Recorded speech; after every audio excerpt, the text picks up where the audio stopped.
We live in a generation of gamers. I mean, gamers, people make money now by recording themselves playing video games. And that's just incredible to think about, that that's an actual way to make a living, is that I can sit down in my own room, and if I'm good enough and I'm got the personality down and everything, that people would want to watch me play a game. And so, video games, whether people like it or not, are a part of our society. Right. They're a part of this world. Now, there is a lot of debate about video games in general. Do video games rot your brain? Do video games, all of these different questions are asked about video games from just a regular standpoint. We're not even talking about a spiritual standpoint. I'm just talking about parents who would sit there and say, you're playing too many games, go outside. And you hear people a lot of times today, well, when I was growing up, we went outside to play. And so you've got kind of two ends of the spectrum. No, they're not wrong. Yes, they're wrong. But then spiritually speaking, here lately, there have been a lot more questions asked about whether video games are spiritually appropriate or not. And so what would you do if someone asked you if video games were sinful? I would, there's two answers, no and yes. Right. But let's talk about the no. In general, no. Right. Maybe some specific ones, probably yes. And what I mean by that is maybe because of their language, maybe because of their probably porn-like or nearly porn-like content, which is becoming more real and realistic every day. Right. Every new game that comes out, it's more real than the previous, right. And or maybe even the previous version of that game.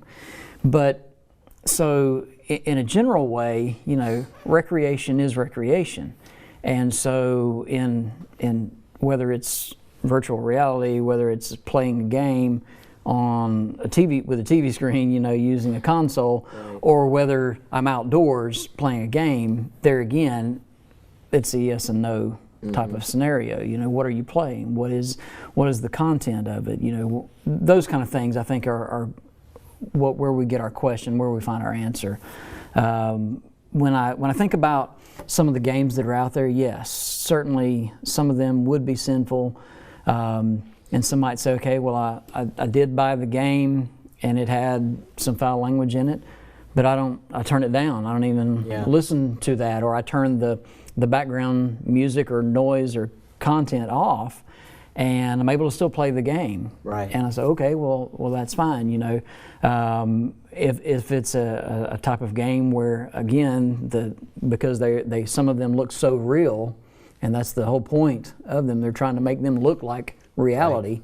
Right. Then they're making characters that are barely dressed. Right. And so I think that becomes problematic and could be very sinful. Right. In their very nature. Parents don't need to be naive. Exactly. There is out there, as a part of pornography, cartoon pornography. Yeah, that's true. And video games are cartoonish at times in their nature, and they're CGI. And like you said, they're getting to be so realistic. I saw a commercial a couple of months ago now where Keanu Reeves is going to be in a video game, and it looks exactly like Keanu Reeves, the actor. Yeah. And I was just kind of looking at it going, man, that is just uncanny. That looks so incredibly realistic. But like you said, yes and no. And I would ask it this way. If someone asked me, are video games sinful? I would say, are movies sinful? Are books sinful? Sure. Are concerts sinful? Is going to a comedian that's doing a comedy act sinful? Yes and no. Yeah. Because I can watch a movie that's not sinful. Yeah. I can read a book that's not sinful. I can go to a concert that's not sinful, and I can watch a comedian that's not sinful. Right. But I can also do it the other way too. Yeah. And so the quality of what we're doing, and what is being put before our children especially, is important. But I wouldn't sit there and suggest that I can watch the NFL, but I can't play Madden, which is the video game version of the NFL. Yeah, that's a good point. It doesn't make much sense, because all I'm doing is the same thing in video game format that they do on Sundays when I watch them. And, it's a nice stress reliever, but you do have to pay attention to the ratings, because the ratings are not made up. I in the movie realm at least, it was hilarious on Facebook back in 2016, Deadpool came out. And there were some Christian mothers who had commented on some post that I took my child to see this movie and I had to take him out. My 8-year-old, I just couldn't believe what was in this movie. And someone underneath that said, yeah, if only there was a way for you to know that movie wasn't appropriate for you to take him to. I wish there was a way. And there's a rating Right. that the MPAA gives for a reason, and it's rated R, meaning you don't want to take a children to see this. Yeah. And really, of course, Christians, you can make the argument too. Maybe even a Christian, should also say, I don't care if I'm of age, I shouldn't see certain things anyway. Yeah. But the question with video games is, if it's rated E for everyone, right, and it's a sporting game, what argument are you going to make that it's sinful? How would that work? Because I can watch soccer just as much as I can play it on a console. Sometimes they're a little violent. Right. There's and body checks and trips. And just over the last week, in the NFL, there was a fight that broke out, and a player took another player's helmet and hit him over the head with it. And I don't see that in Madden when I play it on the Xbox. Right. And so I can make the argument that video games in the sporting world are less violent than the ones that we see from time to time on TV on Sunday. Right. And so are they sinful? Well, yeah, at times. There are definitely games that don't need to be purchased. There are definitely games that are wrong. And in fact, there's things now that are really no different than video games. We call it virtual reality. Mm-hmm. And that's essentially a game. Right. And the pornographic industry has capitalized on virtual reality, and they now advertise VR porn. Mm. And it's this idea that you can wear the goggles and you can be as if you're in the room. And that would be just as sinful. Right. But if I'm going to put on the goggles and I'm going to be in a Star Wars setting and I'm fighting as a Jedi, then what's really wrong with that? Yeah. If I'm doing something that's wholesome. And I'm told in Ecclesiastes 3 there's a time and place for everything. And that would include doing something that's fun and recreational, and not doing something that's fun and recreational. And I guess the biggest reason people say that video games are sinful is the second question I've got. Are they too violent? Because some of the games now, you're playing a game, and if it's a shooter game, you can shoot somebody and see some of the most graphic images that come out, and it's like, man, I didn't think they would put that in a video game. And so a lot of parents and a lot of people are now saying that video games cause school shootings. They cause a lot of these types of acts of violence that we see, and it's, well, if you didn't play video games, that wouldn't have happened. Well, what would you do if someone says, are video games too violent? Well, in my estimation, when you talk about the violence in video games, yes, there are some that are. And again, the next version that comes out, the way that they draw people in is how real it looks. And real violence is graphic. Mm-hmm. And so the more real it gets, the more violent it is, and the more real it looks to us. And it can certainly have a psychological effect. When somebody sees a traumatic event, obviously we're dealing with that even in wartime scenario. With our veterans who see some of these things, and they come back and they have to work through what they've seen, and you can't really unsee it. No, you have to learn to cope with what you did see, and so that's the thing. And so yes, there's a psychological effect when it comes to that. And are video games too violent? Certainly, many of them are. Here's something to think about too when it comes to this. There are some games that are out there that the very clear purpose, what they're made to do, is I get in a car and I drive over grandma and I got a certain number of points. I drive over a person over here and I got, I drive by this individual and I hold a MAC-10 out the window and I shoot at this, group over here, and take down somebody else over here, and I get points for it, and there's a point rating system, and so it belittles life. Yeah. Is what it does. And so yes, certainly in that scenario, you mentioned first person shooter type games, and the majority of those, not all of them, a good many of them, probably the majority, are usually war scenarios. They depict war. There's World War I, World War II, maybe more Vietnam era type, or more well, even modern warfare. Modern warfare, where you got a more, apocalyptic background. This city went down, and it's more of a war type scenario that you're now in and working through, and that kind of thing. Where the jungle, city, whatever it is.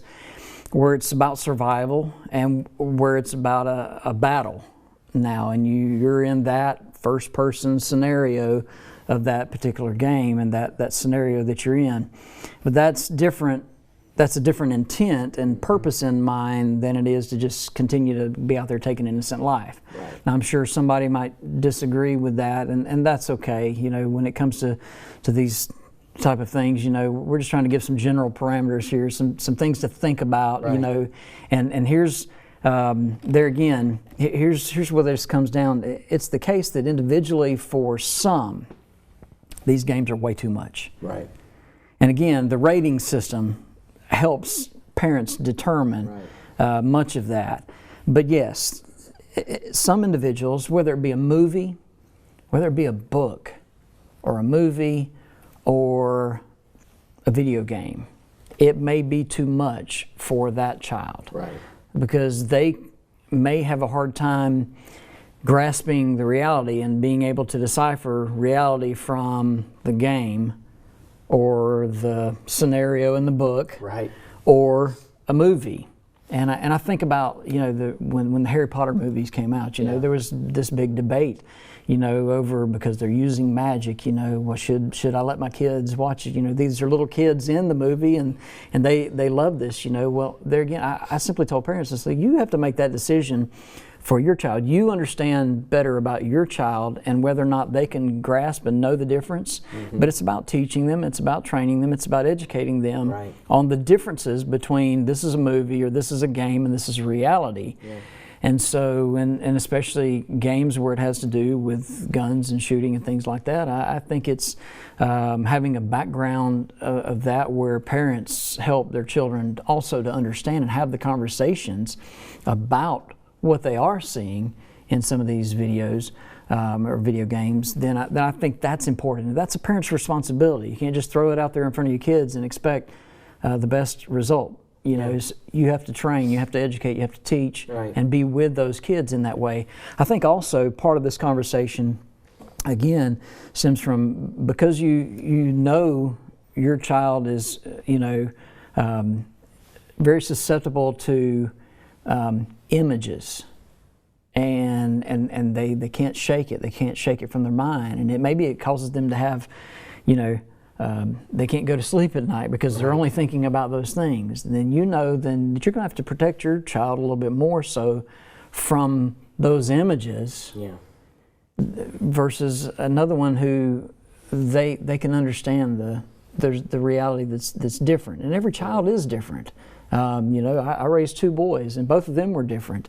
You know, but at the same time, you know, they understood the difference. But this was because we educated, we talked about those things, and so when they did play a video game, whether it was Super Mario, Mario Kart, something like that, you know, then they knew, you know, bouncing on this or jumping this ramp and landing on this other car, you know, that wasn't reality. That's not how you get on the road and drive. Right. You know, there's a difference, you know, between the reality here, you know, and so that's the conversation that parents have to have with their children. Right.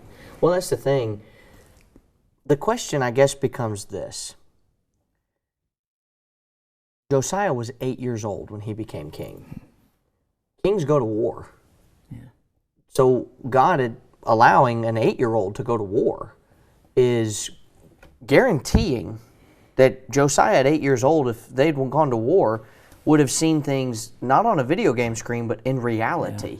Yeah. And the fact of the matter is, Josiah is not the only king that reigned at a young age. Right. And so if seeing violence is a guarantee to become a violent person and being a horrible, outrageous person, God missed that memo.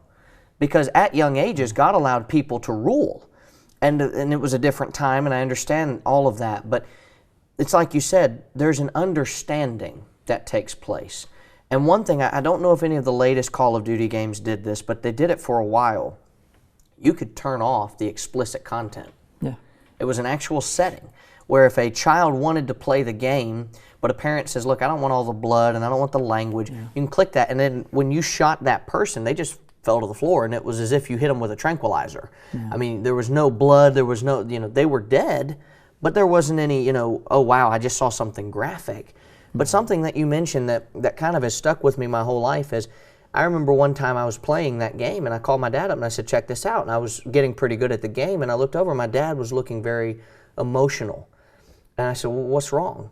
And he just looked at me and said, those were real people. Because what I was playing was a reenactment of World War II. And he pointed out, he said, the people that are being depicted here, there were really people who lived. They died. And their lives were lost over a silly cause, over something that was so foolish to fight over, and something that should have never needed to be fought over. Right. And that's always stuck with me, that, man, he's right. And it didn't change the idea of, I could still play a game, but I now understand, if I play a game like that, man, this is just awful to think that actually happened to people. And there were some very controversial things that I do think that Call of Duty ended up doing. There was one game where they actually had the option, they gave you the option at least, but they actually had the option for you to be a terrorist and shoot up an airport.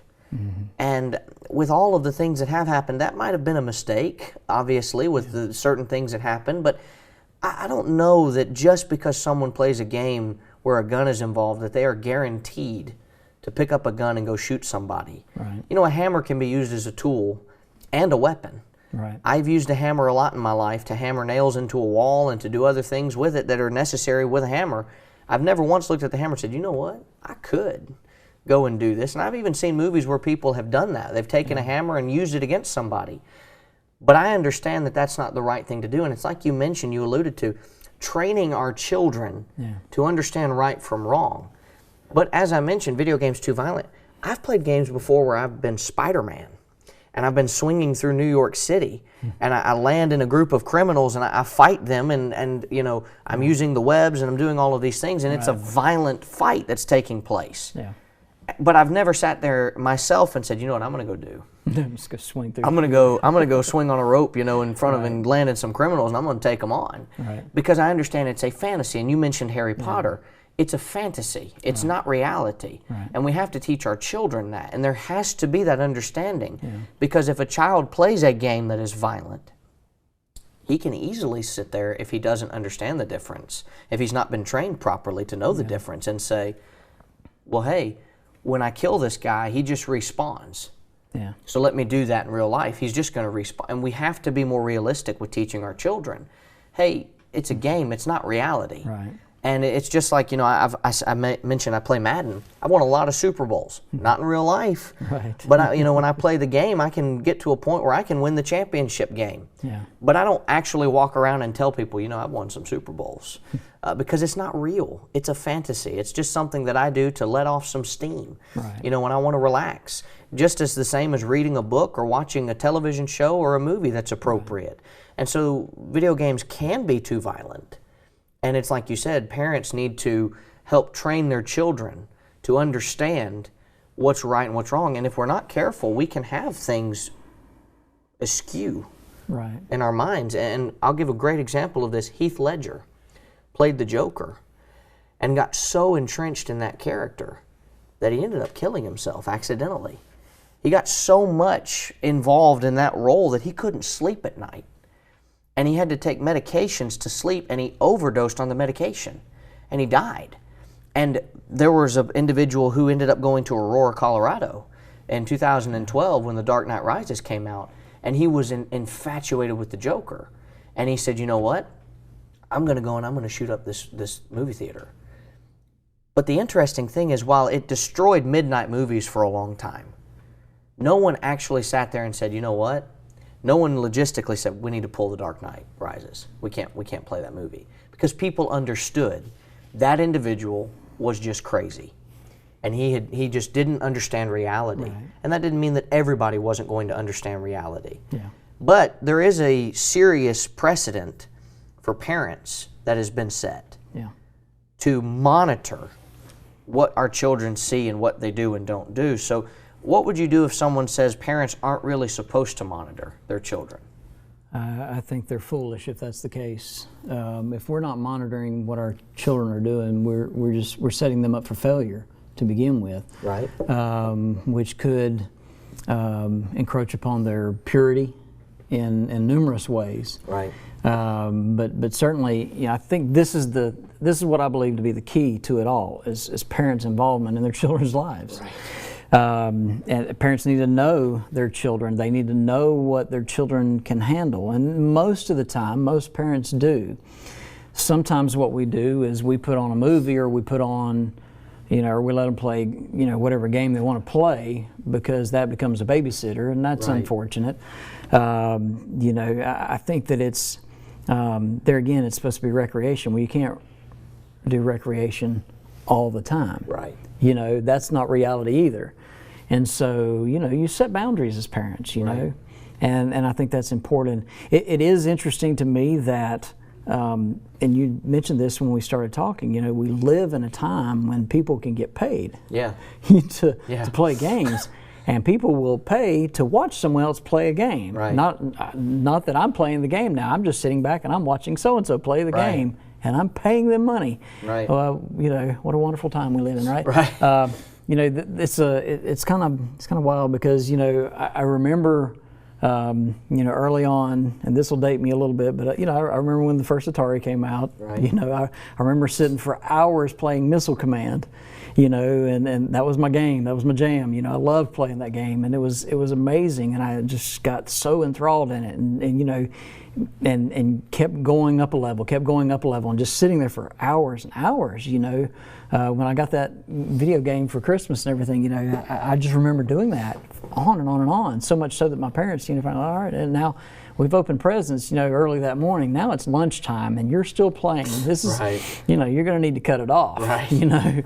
And this was too much. And I'm glad my parents realized that and caught that. And while so many things, whether it be a game on our phone or our tablet, I see little kids, very young kids, with a tablet in their hand, playing games. And there again, while I'm not opposed to playing games, we do need to set boundaries as parents. We do need to be in our children's lives, and we need to understand whether it is too much for them, and if it is, take it from them. They don't need to play it, and you can monitor that. You have the right to do so as a parent. Be the parent. And I think that's the key. Well, and that's just it. It's not about whether or not the parents just monitor what's appropriate and inappropriate. Yeah. They monitor how much is appropriate and how much is inappropriate. Yeah. Because we've got an almost 2-year-old in our house, and he loves to play games. He loves to watch, Disney shows that are out there, Marvel cartoons and all these kinds of things. And he'll come up to Megan and say, "Phone, Mama, phone." And sometimes I'll say, okay, and a lot of the games he plays is with shapes, and it's to teach him and things of that nature. But there comes a point where I look at him and go, "Give Mama her phone back." And he kind of looks at me upset, and I say, "Give her the phone back, and you go play. You go play over there with your toys. You go do something different. You can still go play, but phone time, we're done with phone time for now." Right. And you're going to be able to do this. And when we take long road trips, okay, sure, he'll watch movies, because that's to keep us all sane too. Sure. But when he goes home, we understand, listen, you're not going to do this all the time. And, you can have too much of a good thing at times. You really can. Yeah. And I used to, for hours on end, play video games. And now, every now and then, I'll go on what some people call a bender, and I'll play for like 6 or 7 hours, but that's very rare now. It's like once every several months that I spend that much time playing, and it's usually when Megan and Adam are off on a trip somewhere and it's just me at the house, and it's, okay, normally I wouldn't be doing this, but no one's home, I'm going to play for a while. Right. But that's just it, is as a father now, I have to look at my son and say, okay, enough, no more. And when he gets older and he starts to want to play certain games too, I have to monitor them and see, in all honesty, if I would play them. And if I wouldn't play them, I don't think he needs to be playing them, if they're not appropriate, especially. And that's just it. A lot of parents now are taking this, backwards approach of saying, here's $20, go to the movies, and they don't care what they see, they don't care what they've done, or hey, go out and hang out with your friends, and then they come back and they ask no questions about where they've been. Right. They don't monitor the children at all, and they're cool parents, but cool parents end up raising the worst children. Yeah. And that's the problem, is God wants our parents in the world to say, I have an interest in what you do. and I want you to have a good quality life, but I'm not going to just sit by and let you do whatever you want. Right. You got any final closing comments as we kind of wrap it up? I would think that also in this, when, because this comes back to parents and responsibility and all those I think are important. But when I think about a parent's role in a child's life, ultimately, what is it we want? We want our children to go to heaven. We want to go to heaven. We want our children to go to heaven. We want our children to be safe. Right. We want them to grow up and learn the things that they need to know for life, for adulthood, but learn them in the age-appropriate ways. Right. And you mentioned a moment ago, Adam playing games that are educational. Right. They're helping him understand shapes and, soon, letters and numbers and all those things come into play, as he's growing. And, but there again, there comes a point in time where adult things would be too much for a child, and there has to be a cutoff point. Right. There has to be a time when a parent is a parent and says, this is completely enough. And whether it be a time issue, you've played all day, now it's time to go do some other things. You mentioned a moment ago, thinking about recreation and playing. I remember growing up in a time where if once you got home from school, you were outside until it was dark, and then you came in the house, and then it was time for supper, and then it was time for, you might watch a show, you might not, you might go get a bath, and it might be time for bed. Right. Now, kids are, they stay up much later, and they're playing games late, and, and that, some of that, and what's odd to me too is that they're going from, as adults, we want bigger TV screens. Right. Our kids are okay with this phone, that's this size, and it has everything, all the capabilities, if not more so than my TV does. Right. And so they have access to anything and everything. And a parent that's not in a child's life, again, I'll say this again, will be setting them up for failure. That's right. I remember when I was a kid, my mom and dad, there was a preview for the movie The Patriot with Mel Gibson that came on the TV. And I was infatuated with war movies. I loved watching battles, and I grew up in the era where people fought, and that was a really big part of movies, well before Marvel was doing what they're doing now. And I remember saying, I want to watch that movie. And I was told no. And I was kind of surprised by that, because normally if there was a movie out like that, I could watch it. And then about 4 or 5 years went by, and they said, okay, you can watch the movie now. And we watched the movie, and we had an actual discussion about the movie when it was over. And Dad talked about the sanctity of life, and he talked about how, this is not something to be made light of. These people really lived, they really died, and this is a historical account of that. And so it was a teachable moment where I watched the movie, but it was also this really happened. And we can treat video games that way when they're appropriate to do so. And to say, hey, you're going to play this game, but understand what really happened with it.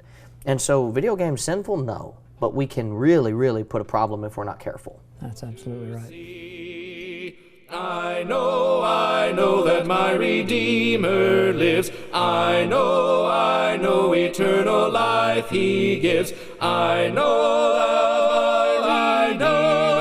that my Redeemer lives.